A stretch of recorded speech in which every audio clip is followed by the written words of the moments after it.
गुड़हल के पौधे पर जुलाई से अक्टूबर के बीच में काफ़ी अच्छी फ्लावरिंग होती है। साथ ही साथ पौधा भी काफ़ी अच्छी ग्रोथ करता है। वैसे तो गुड़हल के पौधा पर देसी वैरायटी पर साल भर फूल आते रहते हैं।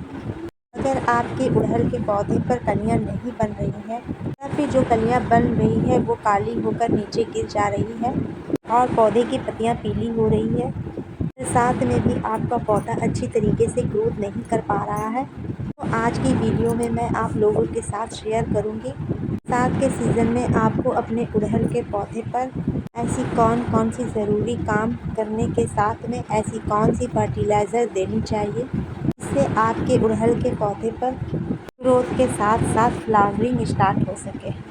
तो चलिए वीडियो को स्टार्ट करती हूँ। गुड़हल का पौधा देसी वैरायटी लगभग सभी के घरों में पाया जाता है। ये ज़मीन में लगने वाला पौधा है, लेकिन इस पौधे को थोड़ी सी केयर कर ली जाती है और बड़े गमलों में इस पौधे को लगाया जाता है तो ये काफ़ी अच्छी ग्रोथ करता है। के साथ लगभग साल भर फ्लावरिंग भी करता रहता है।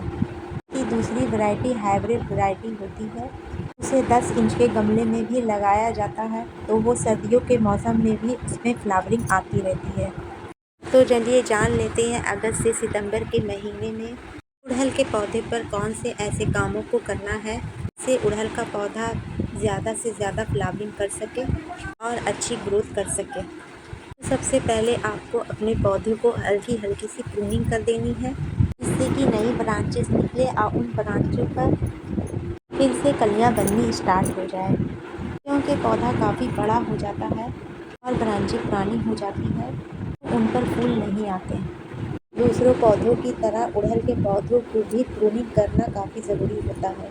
दूसरा काम आपको करना है, गुड़हल के पौधे पर फूल खिलने के बाद जब सूख जाता है फिर कोई कली ऐसी है जो फूल में नहीं बदल पा रही है, वो काली होनी स्टार्ट हो गई है क्योंकि उसमें फंगस लगना शुरू हो गया है, तुरंत आपको उस पौधे पर से हटा देना है, क्योंकि अगर आप ऐसा नहीं करेंगे वो पौधे पर से मिट्टी में गिरेंगे और फिर वो धीरे धीरे मिट्टी में फंगस पकड़ लेगा।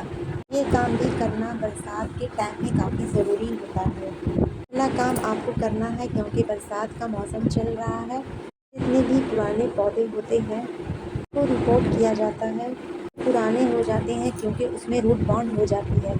किसी पौधे में रूट बॉन्ड हो जाता है तो उस पौधे की वहीं से ग्रोथ रुक जाती है और उस पर फ्लावरिंग आनी बंद हो जाती है। अगर आपका गुड़हल का पौधा 1 साल या 2 साल से एक ही गमले में लगा हुआ है तो आप उसे तुरंत रिपोर्ट कर दें। ऐसे ही वो नई मिट्टी को और फर्टिलाइज़र को लेगा, बारिश के दिनों में उस पर फ्लावरिंग होनी स्टार्ट हो जाएगी। दूसरी चीज़ है, आप अपने पौधे को पूरे दिन की धूप दिखलाएं। धूप में पौधे पर फ्लावरिंग नहीं होती है, पौधा भी अच्छी तरीके से ग्रोथ नहीं कर पाता है। इसके साथ पौधे पर नीम ऑयल का स्प्रे हफ्ते में ज़रूर करें। बरसात के सीज़न में कई तरह के इंसेक्ट गुड़हल के पौधे पर लग जाते हैं। बरसात के सीज़न में या किसी भी सीज़न में अगर गुड़हल के पौधे पर फूल नहीं आते हैं, हो सकता है आपके पौधे की मिट्टी में माइक्रोन्यूट्रिएंट की कमी हो। जब माइक्रोन्यूट्रिएंट की कमी हो जाती है तो पौधे पर फूल नहीं आते हैं। पौधे में जब 2 से ज़्यादा फर्टिलाइज़र डाली जाती है, बेस्ट फर्टिलाइज़र का होना काफ़ी ज़रूरी होता है। इसके लिए सबसे पहले आप वर्मी कंपोस्ट को ले लें। अगर आपका पौधा 12 इंच के गमले में लगा हुआ है, उसके लिए आप 2 से 250 ग्राम वर्मी कंपोस्ट को ले लें। उसके बाद 2 चम्मच नीम खली को ले लें। 7 से 8 दाने डीएपी को लेना है। वर्मी कंपोस्ट में नाइट्रोजन, फास्फोरस और पोटेशियम के साथ साथ बहुत से माइक्रोन्यूट्रिएंट पाए जाते हैं, जो कि अच्छी ग्रोथ के लिए और पौधे को हरा भरा रखने के लिए भी ज़रूरी होता है। खल्ली का पाउडर भी बहुत अच्छा नाइट्रोजन का सोर्स होता है, इसी साथ इसमें एंटी फंगल और एंटी बैक्टीरियल भी होता है। जब इसका पौधों पर इस्तेमाल किया जाता है, पौधे की मिट्टी में किसी तरीके का इंसेक्ट नहीं लगता है। डीएपी के दाने में फास्फोरस बहुत अच्छी क्वांटिटी में पाई जाती है, इसी वजह से पौधे की रूट सिस्टम काफ़ी मजबूत हो जाता है। चौथी चीज़, आपको 1 चम्मच सीवीड गैरीनूस के दाने को लेना है। खाद की कॉम्बिनेशन को आपको मिट्टी में किनारे किनारे मिला देना है, जड़ के किनारे। इसमें 17 तरीके के पोषक तत्व पाए जाते हैं, मिट्टी में सभी तरीके का माइक्रो न्यूट्रिएंट की कमी को दूर करता है। इसका इस्तेमाल आप सभी तरह के पौधों पर कर सकते हैं।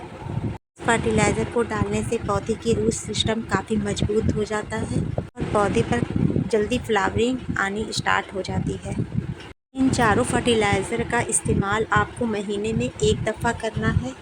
एक बार इस्तेमाल करने के बाद आप देखेंगे कि आपके पौधे पर काफ़ी अच्छा रिज़ल्ट देखने को मिलेगा। अगर आपकी गमले की मिट्टी सूखी है तो पानी डालें, अगर गीली है तो पानी ना डालें।